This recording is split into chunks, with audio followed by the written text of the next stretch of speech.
ओम नमः शिवाय। मित्रों, मैं आचार्य चंद्र प्रकाश परम कल्याण साधन यूट्यूब चैनल में आप सभी का हार्दिक स्वागत करता हूं। आज मैं एक ऐसा काम करने को बताऊंगा। यदि आपने वो काम कर दिया तो आपके मंत्र की ऊर्जा 20 गुना भी बढ़ सकती है, 30 गुना भी बढ़ सकती है, 40 गुना भी बढ़ सकती है। आप सामान्य पूजा पाठ जो भी करते हैं वो आप करते रहें, लेकिन मेरे कहने से आप अपने नित्य की पूजा में एक काम और बढ़ा दें, जो आपको रोज नहीं करना है, सप्ताह में एक बार करना है। फिर आप देखें कि आपकी मंत्र की शक्ति, आपका कोई सा भी मंत्र हो, चाहे वो हनुमान जी का मंत्र हो, चाहे वो भगवान विष्णु का मंत्र हो, श्री राम, श्री कृष्ण, माता दुर्गा, माता काली, भगवान शिव, भैरव जी, किसी का भी हो, यदि आपने ये काम कर दिया सप्ताह में एक बार, तो फिर आप निश्चित करके मान लीजिए कि आपके मंत्र की ऊर्जा कई गुना बढ़ जाएगी और आपका वो मंत्र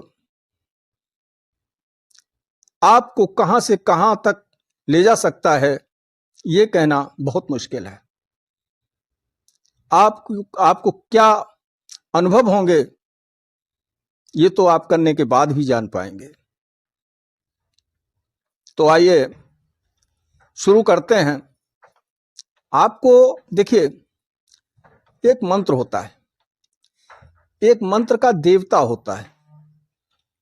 जब हम मंत्र जाप करते हैं तो जाप करने से मंत्र जागृत होता है।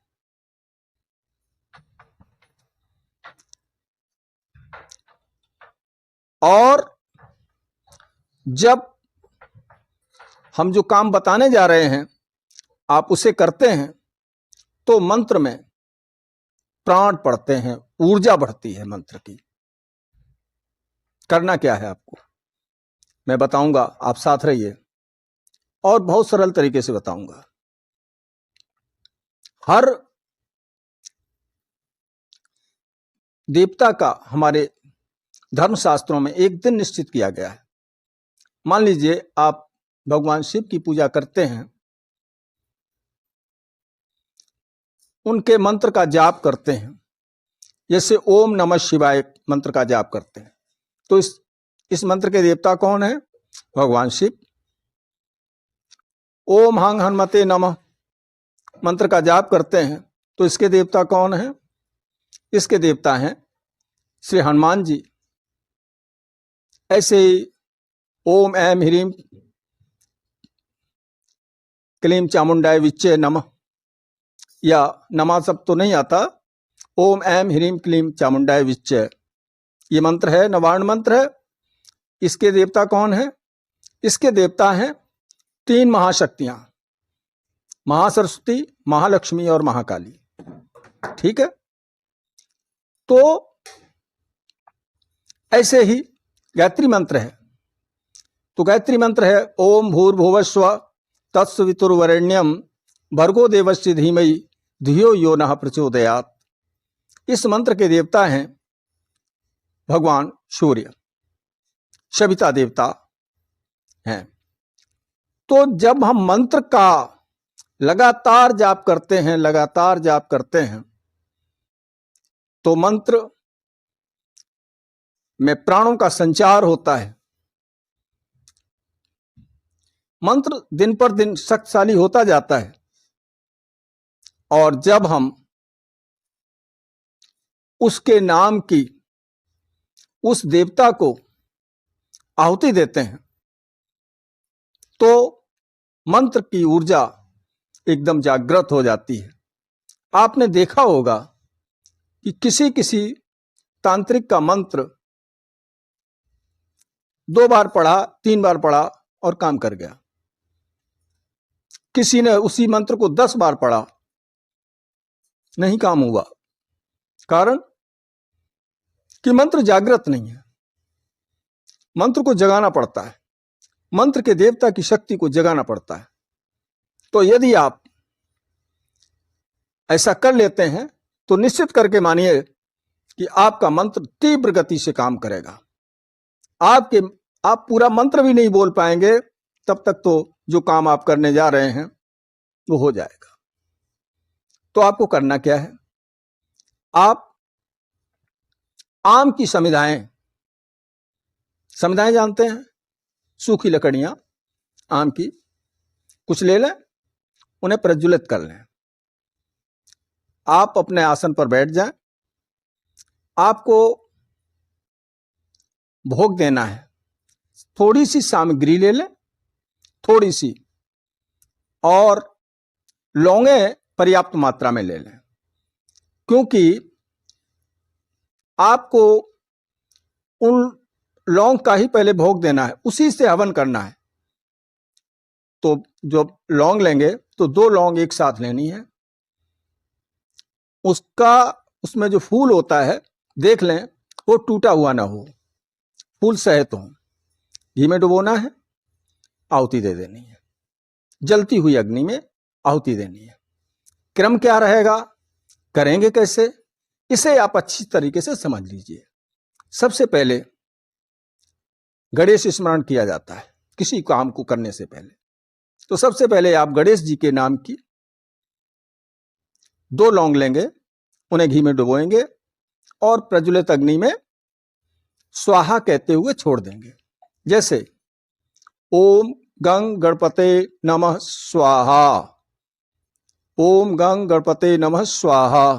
तो इस तरीके से आप बोलेंगे, क्योंकि स्वाहा शब्द बोले बिना वो आहुति स्वीकार नहीं होती। ठीक है, पहली आहुति हो गई। अब आपको दूसरी आहुति देनी है, तो दूसरी आहुति गुरु की लगेगी। आपके गुरु हैं तो ठीक है, गुरु जी ने जो भी मंत्र दिया है उस मंत्र को बोलते हुए मंत्र के अंत में स्वाहा लगाएं और 2 लौंग लगा करके घी में और स्वाहा लगाते हुए बोल दें, छोड़ दें। तीसरी आहुति आपको मंत्र की, उस मंत्र की लगानी है जिसका जाप आप करते हैं, जिसकी शक्ति आप बढ़ाना चाहते हैं। यदि आपके गुरु नहीं हैं तो भगवान शिव के नाम की आहुति ओम नमः शिवाय स्वाहा बोलते हुए लगा सकते हैं। ठीक है, क्योंकि वो जगत गुरु हैं, सबके गुरु हैं। अगर आपके गुरु नहीं है तो भगवान शिव को गुरु मानते हुए उनके नाम की आहुति लगा दीजिए। अब अपने इष्ट मंत्र की आहुति लगाना शुरू करेंगे। तो कितनी आहुति लगानी है, 108 आहुति आपको लगानी है। ठीक है, आहुति लगाने से पहले आपको संकल्प लेना है।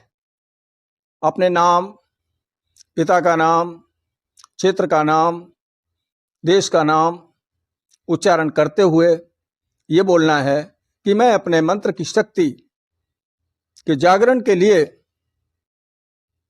ये आहुतियां देने जा रहा हूं। कितनी आहुतियां देना, 108 आहुतियां देने जा रहा हूं। हे प्रभु, हमारे ऊपर कृपा करें, मेरे द्वारा दिए गए भोग को स्वीकार करें। ठीक है, तो यह संकल्प लेकर के और वहीं छोड़ देना है। संकल्प में लेना क्या, दाहिने हाथ की हथेली में थोड़े चावल ले लेने हैं, पुष्प ले लेने हैं, थोड़ा जल ले लेना है और 1 रुपया रख लेना है। 1 रुपये का सिक्का रख लेना है और संकल्प पूरा होने के बाद में वहीं छोड़ देना है।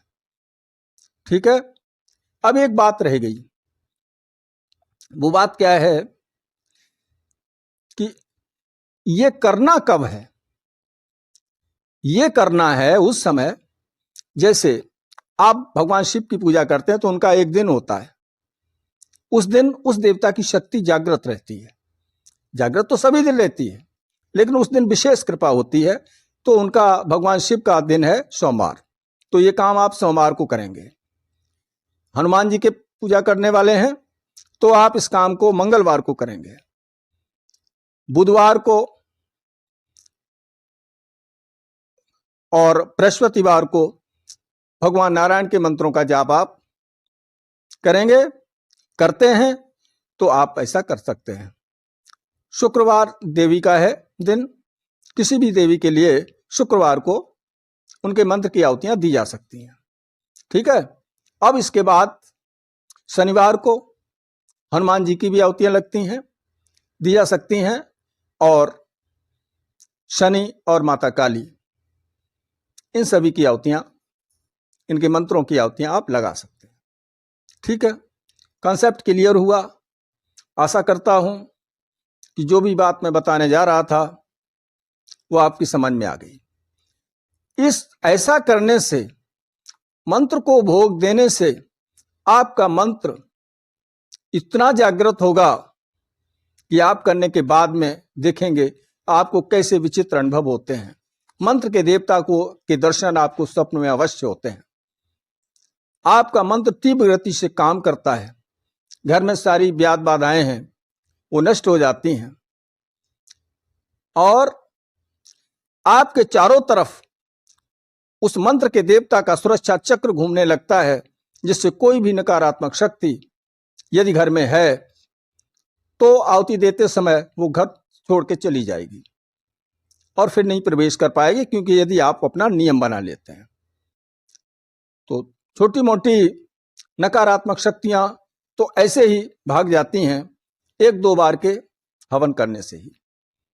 तो आप करिए ऐसा, मेरी सलाह है कि आप एक बार ऐसा करके देखिए, फिर देखिए आपके पितृदोष है घर में वो शांत हो जाता है, वास्तु दोष है वो शांत हो जाता है, ग्रह दोष है वो शांत हो जाता है, काम बनते बनते बिगड़ रहे थे वो काम बनने शुरू हो जाते हैं।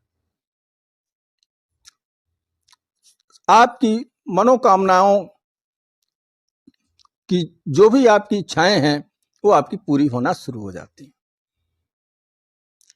तो आप करिए जरूर इसको, एक बार मेरी सलाह मानते हुए इसे करिए और देखिए फिर इसका चमत्कार, आपके मंत्र की शक्ति कई गुना बढ़ जाएगी। आशा करता हूं वीडियो में दी गई जानकारी आपको पसंद आई होगी। यदि ऐसा है तो इस वीडियो को लाइक करें, मित्रों में शेयर करें। चैनल पर पहली बार विजिट कर रहे हैं तो कृपया चैनल को सब्सक्राइब कर लें। बाकी भोलेनाथ जी आपके ऊपर सदैव अपनी कृपा बनाए रहें। चलता हूं, मिलूंगा अगले वीडियो में नई जानकारी के साथ। तब तक के लिए ओम नमः शिवाय, ओम नमः शिवाय, ओम नमः शिवाय।